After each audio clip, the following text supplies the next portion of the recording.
Hello everyone, welcome back to my video. हामी चाहिँ कालचिनी अस्ति आएको थियो घर होइन, बुद्ध जयन्तीको लागि। अन्त आज चाहिँ हामी फर्किनु पनि लागेको सिलगढी र म चाहिँ यहाँ रेडी भएँ। अन्त त्यहाँदेखिको चाहिँ बुद्ध जयन्तीको पनि ब्लग बनाएको छु, तर त्यसमा चाहिँ एडिट गर्न अलिकति टाइम पाएको छैन होइन।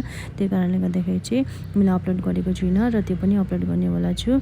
हामी चाहिँ इभिनिङ टाइममा जाँदैछु सिलगढी है। हाम्रो चाहिँ 3:30 को ट्रेन छ, त्यही लागि चाहिँ अब निस्किन आँटेको घरबाट। अनि बुढा चाहिँ यहाँनिर छ।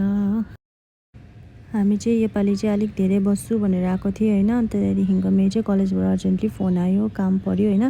त्यही लागि चाहिँ हामी जाँदैछौँ।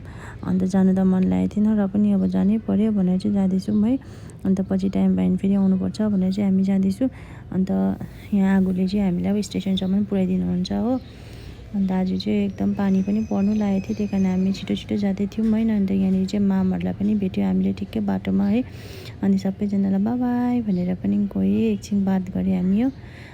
हामी चाहिँ यहाँ स्टेसन पनि आइपुग्यो है, हेमिल्टन स्टेसन। त्यहाँदेखिको चाहिँ टिकट काटेँ, त्यसको बादमा ठिकै ट्रेन पनि आयो। हेलो एभ्रिवान, वेलकम ब्याक है। अब यहाँनिर चाहिँ मलाई के खम भनेको थिएँ, कस्तो मुखमा होइन ठिक्कै काँक्रा बेच्ने मान्छे आयो र मैले चाहिँ यहाँ किनेर चाहिँ काँक्रा खान थालेँ है। उसले चाहिँ मेरो भिडियो गरिदिँदो रहेछ, मलाई चाहिँ यादै थिएन है। त्यहाँदेखिको मलाई चाहिँ काँक्रा पुरा मनपर्छ हो। अन्त त्यहाँदेखि काँक्रा खानु थालेँ। त्यसको बाद उसले चाहिँ झालमुरी खाने अरे, अनि उसले चाहिँ झालमुरी खान थाल्यो। अल्छी लागेर कस्तो बोरिङ हुन्छ। त्यसको बाद हामीले यहाँनिर कफी पनि पियौँ। 7:30 चाहिँ हामी यहाँनिर सिलगढी जक्सन पनि पुगिसकेको थियो है। अब चाहिँ हामी यहाँबाट मार्केट जान्छु, त्यसको बादमा चाहिँ हामी रुम जान्छु। अहिले चाहिँ हामी यहाँ मार्केट आयो है। हाम्रो चाहिँ यहाँनिर अलिकति काम छ, त्यही कारणले गर्दाखेरि चाहिँ मार्केट आएको थियो है।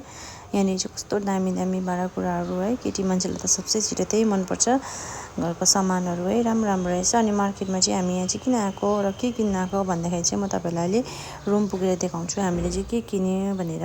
फाइनली रुम पनि आइपुग्यो। रुम चाहिँ यस्तो मेस्टअप भइरहेको छ। अब मैले तपाईँलाई मार्केटमा के किन्यो म त्यो देखाउँछु है। मैले चाहिँ यो ग्यास चुल्हा किनेको थिएँ, किनभने मेरो पहिला चाहिँ सानो गयो, त्यसमा चाहिँ पुरा लिकेज हुने डर भयो। त्यही कारणले गर्दाखेरि चाहिँ किनेँ। अन्त मैले यहाँ दुध भात तताएर अब चिया बनाउन आँटेको। बुढाले सबै जोरजार पनि पारिदियो होइन। अन्त आजको भिडियो चाहिँ यति नै थियो। So thank you so much for watching. Do like, share and subscribe to my channel. Bye bye, love you all.